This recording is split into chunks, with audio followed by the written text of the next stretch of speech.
the field of gastric cancer and the personalized therapy for gastric cancer evolves. We know that immune checkpoint inhibitors are an important strategy in a small subset of patients, and that strategy will likely with time move on to earlier lines of therapy, to first line, second line, or even perioperative setting. But again, this is a small subpopulation that truly dramatically benefits, and with time we will develop biomarkers that better stratify these patients. We already know that MSI and EBV positive gastric cancer responds to these agents, and again, for those patients, early lines of therapies will probably be important.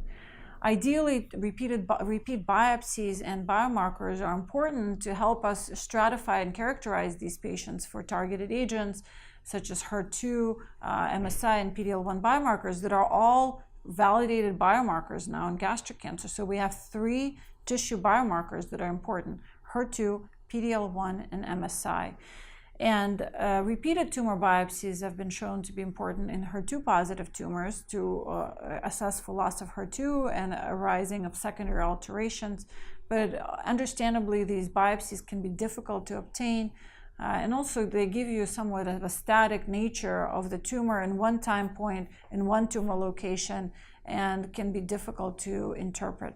And so what the field is moving toward is the so-called liquid biopsies, where we can detect with a tumor shedding into the circulating tumor DNA and pick these minute fragments of DNA and do next generation sequencing on them, tumor assessment for HER2, MSI, and so on.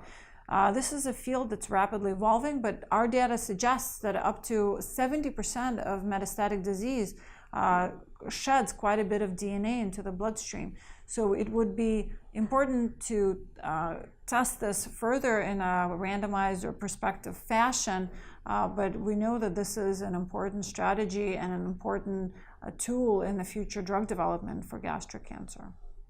It's a really interesting question to start thinking where we will be in 5 years with the checkpoint inhibitors, because where we were 5 years ago, they weren't on our radar. They've taken us by storm, and we've all seen patients have dramatic results. Having said that, I don't know how far along we're going to go before we sort of realize maybe it's not a free lunch. In particular, there's a huge effort to put it early in treatment as well as in the adjuvant setting. Treatments that so reliably cause autoimmune disease or can cause complications, I worry about the long-term consequences. So I don't really know where they'll fit. What I worry about is, and my bet is we will move them quickly into many settings, and we may wind up moving them out of settings down the road. I hope not, but I believe that the enthusiasm may get us using the drugs too often and too early. If we can use them early, it would be fabulous, and that obviously where we'd like to go, but I'm pessimistic because, again, the body, if the immune system were meant to be unchecked, then doing so with the checkpoint inhibitors, I think, could cause lots of problems. So this is a cancer, gastric and GE junction cancers are quite heterogeneous, which means both the cancer's behavior is heterogeneous and the way oncologists treat it is heterogeneous. So there is a different treatment approach often in the United States versus Europe versus Asia.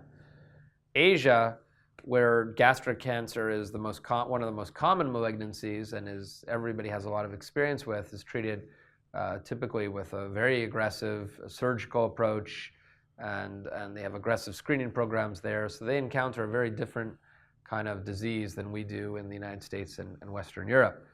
The United States and Western Europe, where there's a little more GE junction cancer, we will typically, in the United States, treat a lot of patients with radiation, which is much less common in Europe as a way of managing this cancer. So we do see some management differences there.